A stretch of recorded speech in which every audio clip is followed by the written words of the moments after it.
How's it going, everybody? Solo Black 313 Rise and Ride coming at you. And my channel is all about sharing.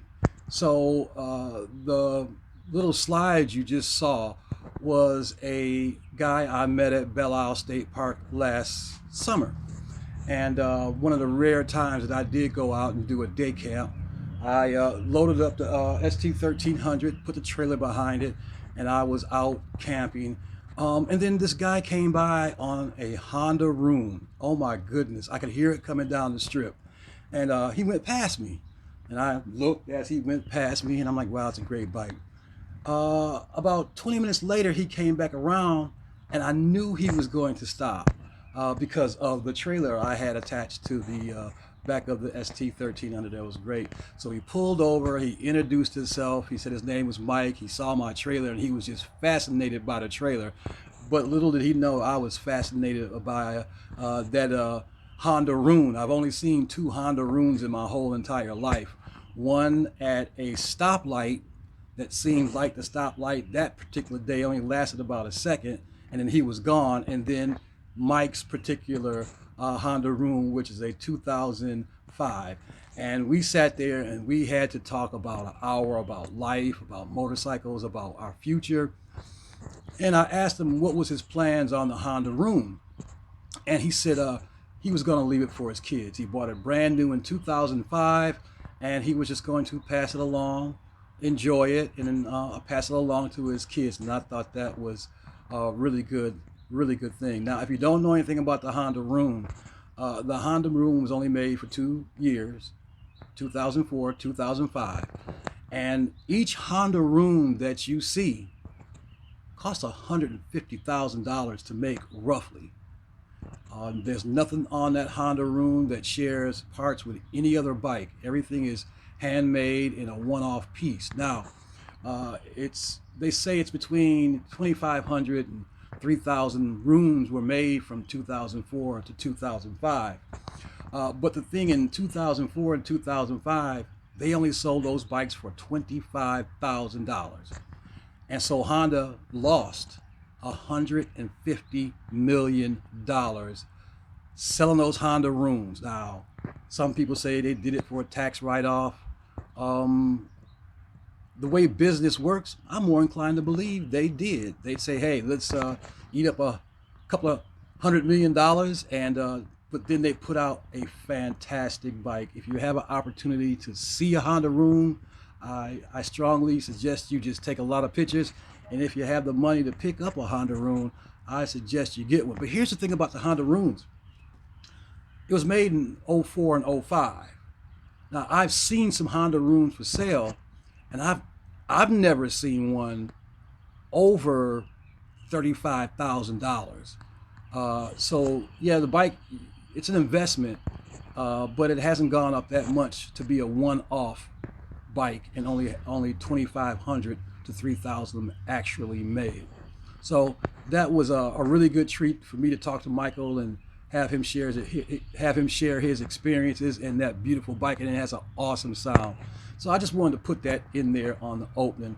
All right, so hey, today we're going to change the shocks on the Shadow. So stick around.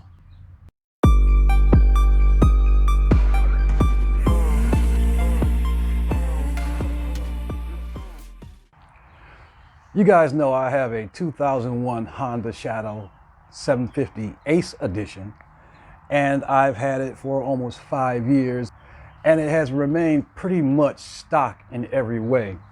And over the wintertime, when I was doing the maintenance to it, you know, I was looking at it, and I love the way it looks.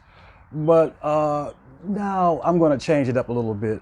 So I decided the first things I'm going to do is to lower the bike. Now, they have lowering kits you can get that will lower your bike about 1.5 inches. And I looked at the back of the bike, and to me, 1.5 inches just wasn't going to do. So I went on YouTube, and this is, like I say, once again, this is the beauty of YouTube. There were guys showing where they took a Honda Rebel shock and dropped the bike 2 inches, the same type of bike, a Honda Shadow. So that's what we're going to do today. Now, like I said, you can buy a bracket to drop the shadow, but it's only going to drop it 1.5 inches, and it costs $55. I've seen them on Amazon and eBay. They're all between $49 and $50, $60 for these 1.5 inch lowering brackets for your Honda Shadow. So when I went online and checked it out, the Honda Rebel shocks were $54 for 2 brand new shocks, and I say you can't go wrong. Now there's some other things I want to do to kind of change up my Honda Shadow's appearance. But first, I'm going to use the Honda Rebel shocks to lower it 2 inches, and then I have on my wish list at eBay some new exhaust. It's called a big radius exhaust. I'll put a picture up of that. So then I want to clean the back of the bike up. I don't like the tail light turn signal. It's kind of big. And so I think I'm going to go with an LED turn signal stoplight on the back. And I'm going to do the same thing on the front. Take those big hunking turn signals off and put some LED light strips that go from amber to white. So now let's get into unboxing these shocks and then throwing them on the Shadow.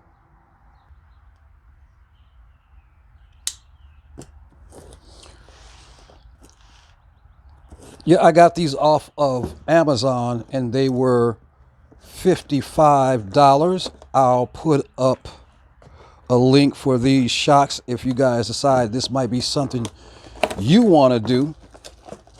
Now, I really wanted the black spring, but I couldn't find any with the black spring on Amazon. So I went with the all silver shock. I mean, it looks good. It feels sturdy. It's a shock. So we're gonna, when we install these, we will take them out for a test drive, and I'll let you guys know how they ride. So now let's get over and install these on the bike. Now I got the bike resting on my motorcycle jack stand. So I want to take some measurements from the ground now. So as of right now, from the ground, it's 14 inches exactly. So we're going to have to remove this shock first. And I'm only going to do the brake side of the bike, the right side of the bike. And then there's no sense in doing both sides on video. So I'm just going to do the right side. So we're going to get these off because we're going to have to change the grommets in here and put them on the Rebel shocks. So this grommet will have to come out, and the grommets that are in here will have to go in. So to remove these bolts, you'll need a 12 millimeter.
So we'll put the new rubber insert, well, we'll put the old rubber insert into the new shock.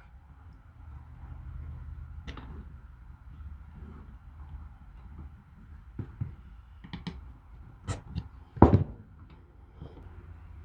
now that we have the rubber insert into the shock, I'm going to go test fit it and see if it goes on the bike.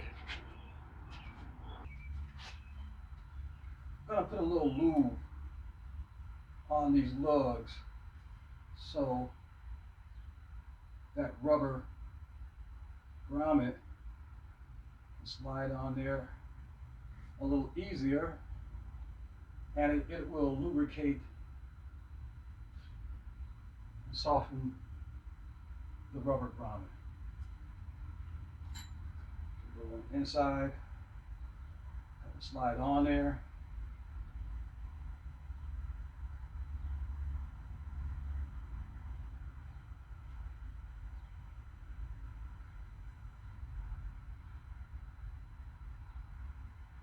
Oh yeah.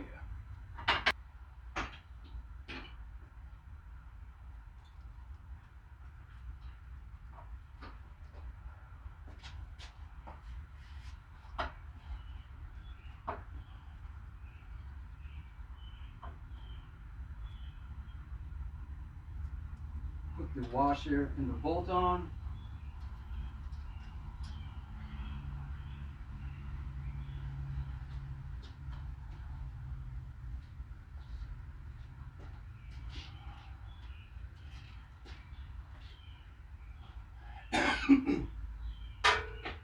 Tighten up the bolt.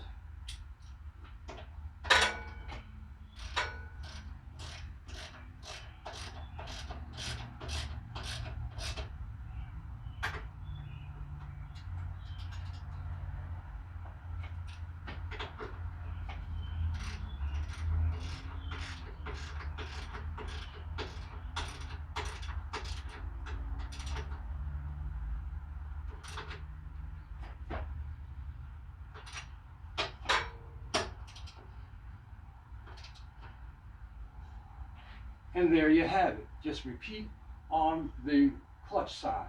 So I'm going to put the other shock back on the clutch side, and then we'll come measure and see if we drop the true 2 inches. Okay, it's been dropped, and I can definitely tell the difference. And let's get that tape measure on there. Absolutely. It was 14 inches. Now it's 12 inches. Job done. Wow, that was, I'm sweating only because of the humidity, and it just started raining, so I won't be able to take the bike out for a quick trip to test out the actual suspension of the bike. But as you can see, yeah, it did drop down 2 inches. That's just what I wanted. I am a happy man. With filming and the install probably took about, no joke, 40 minutes. So hey, if you want to drop your bike 2 inches, you can get the brackets, or you can get a whole new shock for $54 off of Amazon, and it's a Rebel shock off a Rebel 250 2003. So I'm figuring that particular model style, whether it be a 2003, 2002, will still work. But do your research, and hey, this has been a short and sweet one. Solo Black 313, Rise and Ride. I want you to have a good day, stay blessed, and I'll catch you the next time.